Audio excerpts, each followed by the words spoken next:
ચાલો બાળકો, આજે આપણે પ અક્ષર ઉપરથી શરૂ થતા નવા 4 શબ્દચિત્ર જોઈએ.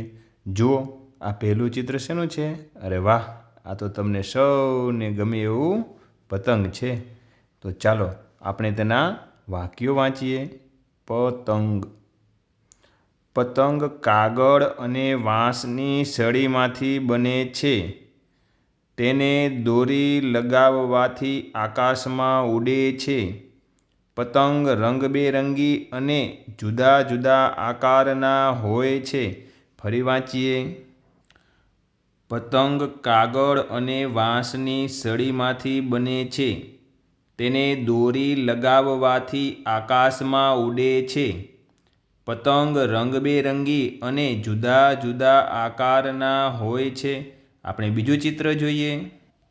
આ જુઓ, આ શેનું ચિત્ર છે? અરે વાહ, આ તો સરસ મજાનો પોપટ છે. પોપટ. ચલો વાક્યો વાંચીએ. પોપટ પક્ષી છે. તેનો રંગ લીલો હોય છે.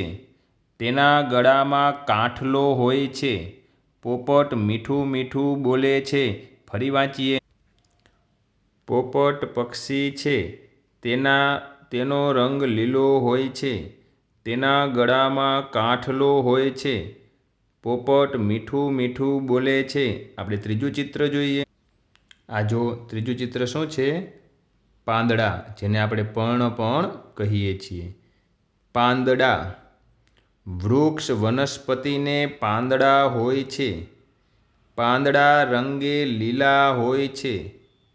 પાંદડાથી જ આપણને વૃક્ષનો છાંયડો મળે છે.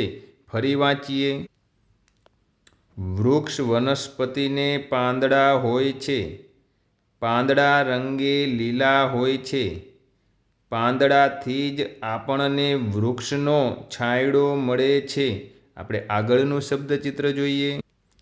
ચલો આ ચિત્ર જુઓ તો, આ છે પંખો. પંખો. વાક્યો વાંચીએ. પંખો વીજળીથી ચાલે છે. પંખાને 3 કે 4 પાંખિયા હોય છે. પંખો ફરવાથી ઠંડો પવન આવે છે. પંખો ગરમીમાં ખૂબ ઉપયોગી છે. ફરી વાંચીએ. પંખો વીજળીથી ચાલે છે.